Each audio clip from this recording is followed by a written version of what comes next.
Всем привет! Сегодня у нас в очередной раз H5 4D20, дизельный мотор. Значит, этот автомобиль у нас уже был на ремонте, мы меняли ему прокладку. Значит, автомобиль мы собрали тогда, остался такой небольшой перетреск. Сослались мы тогда еще на гидрокомпенсаторы, потому что звук очень похожий на гидрокомпенсаторы был. Чуть позже хозяин приехал, мы поменяли ему гидрокомпенсаторы. Звук вроде как ушел, но потом начал появляться снова. Значит, потом, чуть позже, буквально там, я не знаю, через месяц, через полтора, хозяин ехал по трассе на дачу. У него развалилась турбина. Потом приезжал к нам, мы ему ремонтировали турбину. И буквально где-то, не знаю, ну может быть там через еще там 3-4 месяца у него застучал мотор. Мотор этот уже единожды ремонтировался, капиталился тогда у человека на трассе, где-то под Тверью, насколько я помню, значит, прогорел распылитель форсунки, ну и сожгло поршень. То есть ему уже где-то там в Твери капиталили этот мотор. То есть с заменой поршней, заменой вкладышей, колец и прочего. С того момента двигатель прошел 7700, по-моему, километров, если мне память не изменяет. Ну, а дальше смотрите в видео.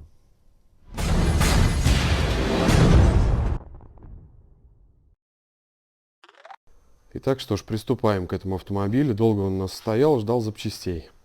Теперь запчасти у нас все есть, все, мы ее загнали. Сейчас приступаем к разборке двигателя. Стук у нее из-под капота, конечно, колоссальный. Я, конечно, сейчас попробую завести ее, продемонстрировать, чтобы вам было более понятно. Сейчас мы вам просто продемонстрируем запуск этого мотора. Не знаю, не уверен, что он сейчас запустится. Я думаю, звук вы прекрасно слышите. Вот это вот па-бам-па-бам-па-бам. Вот сейчас будем разбирать и проверять. Так, наша задача сейчас здесь такова. Мы сейчас разбираем, естественно, всю обвязку сверху, сливаем все жидкости.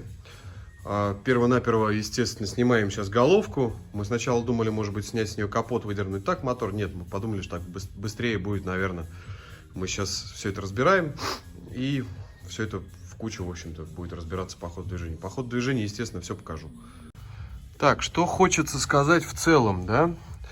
В мотор здесь уже лазили. Хозяин как бы этого и не скрывал. У него прогорело, значит, точнее говоря, распылитель на форсунке сгорел, прожег поршень, ну и со всеми вытекающими. В общем, ему уже гильзовали здесь мотор. Вот. И, получается, в блок уже лазили, о чем говорят характерные следы герметика на постели. Герметик, естественно, у нас не тот, который должен быть. Должен быть анаэробный, лежит Рейнс. Люди до сих пор не понимают, что этого делать нельзя. Сейчас, значит, сливаем масло и смотрим на наличие стружки. Но, скорее всего, стружки там будет в масле неимоверно.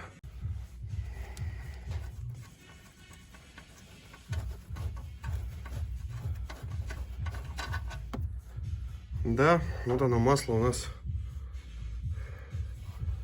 Даже, в принципе, по пробочке видно металлические вкрапления. Сейчас масло сольется, и мы посмотрим. Ну, я уже вижу, что здесь очень много стружки.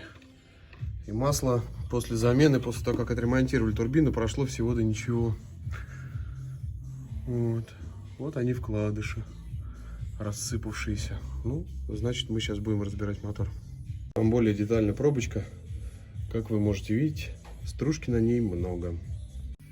Итак, что ж, ну вот смотрите, специально взял вороток.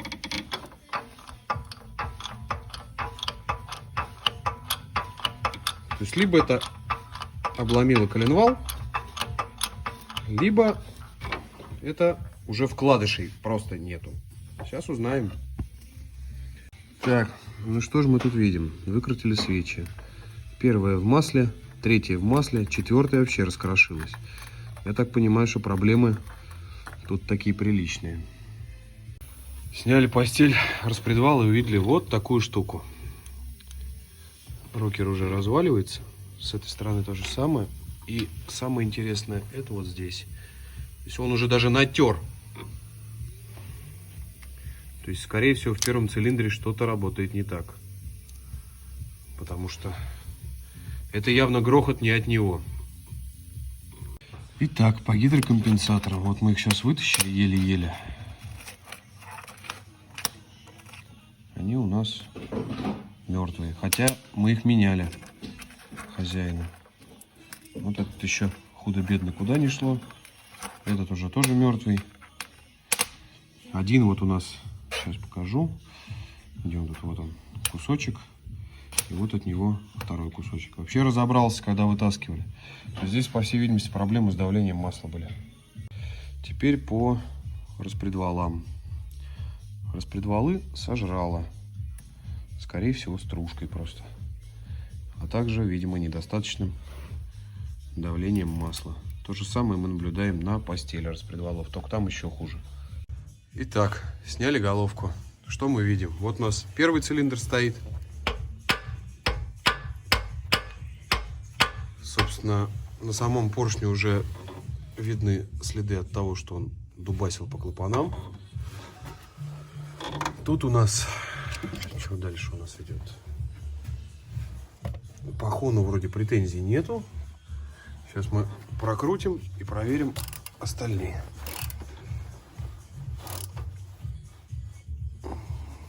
Сереж, поболтай. Что тут у нас есть?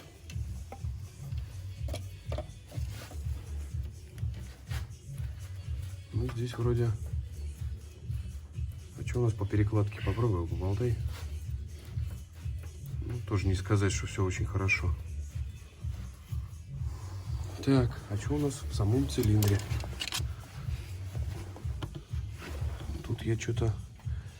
Сейчас надо протереть, наверное. Ну, по цилиндру я ничего критичного не вижу, хотя есть там вон следы. Сейчас, если повнимательнее присмотреться, то мы можем видеть, что есть у него притертости. Но это, скорее всего, от перегрева. Ладно, посмотрим, разберем, отвезем в механику и посмотрим, что нам там скажут. Ну, собственно, вот что мы можем видеть здесь. Это как раз первый цилиндр, и вот видно уже, что поршень работал по головке. Тоже вот как-то такое ощущение, что третий тоже, кстати, стучал. Судя по вот этим вот выработкам. Вот они следы. Может и четвертый тут уже. Здесь вот на четвертом тоже. Сейчас. Такое ощущение, что они все по головке постучать успели. Судя по всему, да. Вот она, переработка. Головку-то мы фрезеровали, вот вы видите. По соседству у нас отличная. А здесь уже с выбоинами. Ну, походу, там все вкладыши уже разваливались. Я так думаю, что вкладыши, скорее всего, стоят ГВ-4D20 СТД. Так, ну что ж, мотор мы вытащили. Сейчас снимаем все и разбираем. Дальше тоже покажу. Ну что ж, поддон мы удалили. И что мы здесь видим? Какая красота. Это все алюминиевая пыльца, а также вкладыши. Вот они, пожалуйста. Все это прелестно. Да нельзя, я бы сказал. Я так понимаю, что внутри там нас ждет не меньше сюрпризов. Ну что ж, вот, пожалуйста.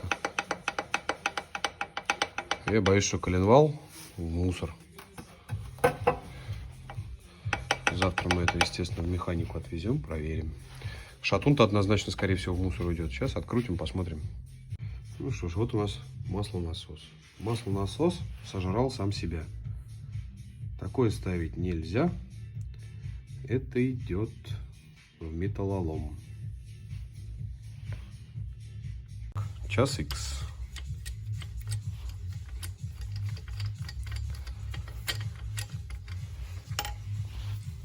Та-дам! Где вкладыш? Ни внутри, ни снаружи. Шатун однозначно под замену. Судя по побежалости шеи, здесь был перегрев. То есть, скорее всего, проблема в масляном насосе. Изначальная была. Ну, сейчас дальше разберем, увидим. Итак, здесь вкладыш выкрашила. Здесь его тоже выкрашила. Найдем. Здесь ему уже не настолько плохо, что я даже не знаю. А теперь, бум, улетел. Ну ладно, мы снимем тогда отсюда. А теперь мы смотрим.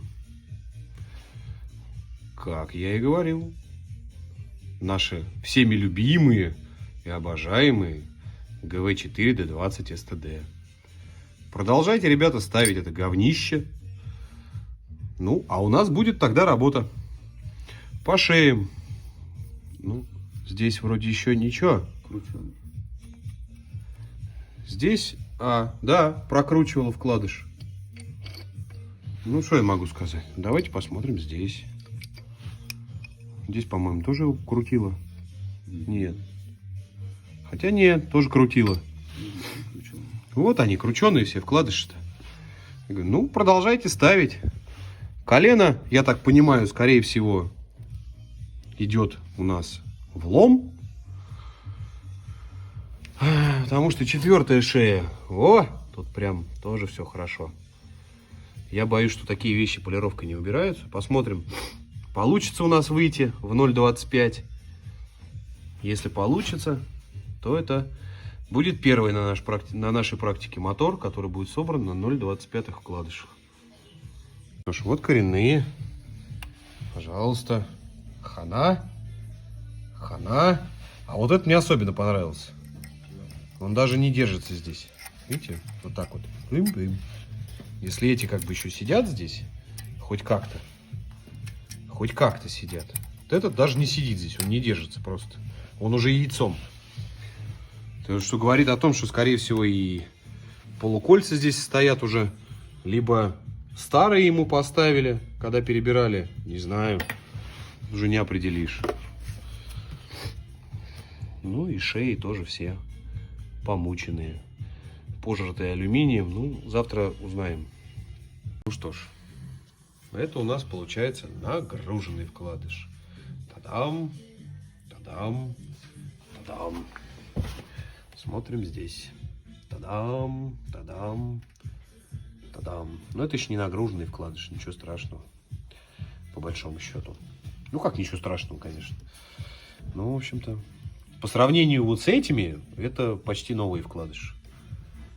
Так, ну что ж, продолжаем ремонт автомобиля. Хозяин нам привез другой мотор с такого же автомобиля, который у него был и ушел в разнос. После этого он успешно поменял автомобиль, а этот автомобиль остался у него стоять. Где-то, видимо, на участке. Сейчас мы будем разбирать этот мотор. Самое главное для нас представляет интерес это именно коленвал и шатун. Все остальное нам не очень-то, если честно, интересно. Все остальное хозяин, может быть, продаст по запчастям. Ну что ж, добрались до постели распредвалов. Ну, все на самом деле не так печально, как могло бы показаться. Ну, сейчас разберем дальше, увидим. Итак, сняли головку. Прокладка стоит. Ну, я, в принципе, знаю, что это за прокладки. Это такие возились у нас. Сейчас. Я говорю, знаю, что это за прокладки. Это вот такие возились одно время. Типа оригинал. Но как бы с оригиналом она ничего общего не имеет. Теперь, что интересно. Такие вот поршня, честно говоря, я вижу впервой. Потому что вот это заводская проточка. То есть это не ударенный поршень. Это заводская проточка. Теперь прокладку удаляем.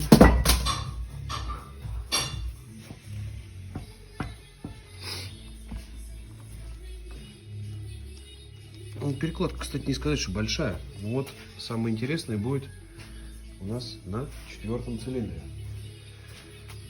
Если внимательно присмотреться, можно увидеть, что край поршня оплавленный. Сейчас я проверну коленвал. Самое интересное у нас вот здесь вот в четвертом, видите, поршень поплавило. И если мы сейчас опустим поршень в нижнюю точку, я думаю, мы здесь можем увидеть множество задиров. То есть вот мы опустили поршень в нижнее положение, и мы можем видеть, что у нас по цилиндру все задрано. Вот я сейчас еще раз протер. Вот. Ну ладно. Сейчас мы поднимем блок на кране, сольем с него масло, потому что он еще полное масло, и будем разбирать дальше. Ну, вообще, вот такие поршни, честно говоря, я вижу впервые. То есть с такими аккуратными проточками под клапана. Причем они все одинаковые. То есть это уже, по-моему, не заводское все исполнение. Хотя, может, и заводское. Ну ладно, сейчас будем разбирать. Тут, я говорю, по мотору не поймешь, он весь умученный. Тут вот вообще какая прелесть. Сейчас будем дальше разбирать, и будет более понятно. Итак, разобрали поддон. Тут у нас что-то присутствует, но что это пока непонятно. Здесь на первый взгляд все очень даже неплохо. Сейчас попробуем. Ну, сейчас начнем разбирать, будет уже видно дальше. Саня, сняли мы тебе поддон. А это что за хуйня? Так, ну что ж, коленвал мы извлекли. Здесь мелкие риски, это уйдет у нас полировкой. Мы его уже промерили, все шейки в допусках, то есть коленвал это можно будет использовать. По поводу вкладышей, здесь уже их начал, конечно, поджирать, это шатунный. Вот. И у нас здесь ситуация такова, что, видите, вот родные вкладыши, это заводские, да? Точно такие же мы ставим. У них какая-никакая, а прослойка есть, и они жестче. Даже несмотря на то, что мотор ушел в разнос, их сточило не сильно. Если взять всеми любимые с маркировкой 4D20 STD, эти вкладыши, я думаю, что их уже, наверное, не было. Итак, ну что ж, мы приступаем к сборке двигателя. Это лишь та малая часть запчастей, которая пойдет в этот двигатель. Здесь у нас кольца, гидрокомпенсаторы, коромысла, новый шкив распредвала, потому что старый лопнувший, новый масляный насос. Водяной насос мы менять не будем, так как менялся он не так давно на этой машине нами же. Ремень ГРМ тоже меняться не будет, потому что он менялся также недавно. Пробег у него небольшой. Итак, поршня у нас отторцованы. Здесь убирали, потому что надо было нам выставлять поршня. Они были выше. По видео вы видели, что поршнями он колотил по голове. Значит, шатун один мы поменяли. Вкладыши у нас шатунные подобраны под 0,25. И все хорошо. Поэтому сейчас будем все это собирать. Поршня мы уже отмыли. Ну, что отмывается, то отмывается. Ну, как бы так. Сейчас будем собирать. И будем уже все в блоке воедино все это возрождать. То есть по коленвалу у нас здесь следующее, что было сделано. Коленвал отдавали на азотацию, то есть на укрепление. Шейки проточены под 0,25, подобраны вкладыши, все это уже проверено, все это держит. Нигде ничего не люфтит, и все хорошо. Ну что ж, блок у нас установлен на стапель. С блоком мы здесь ничего не делали, так как он был недавно загильзован. Состояние хона здесь отличное. Это просто грязь. Это мы будем сейчас все вымывать, вычищать. Тут еще дочищать герметик, прочищать все каналы. Итак, что ж, блок у нас собран, поршня уже на своем месте. Постель притянута.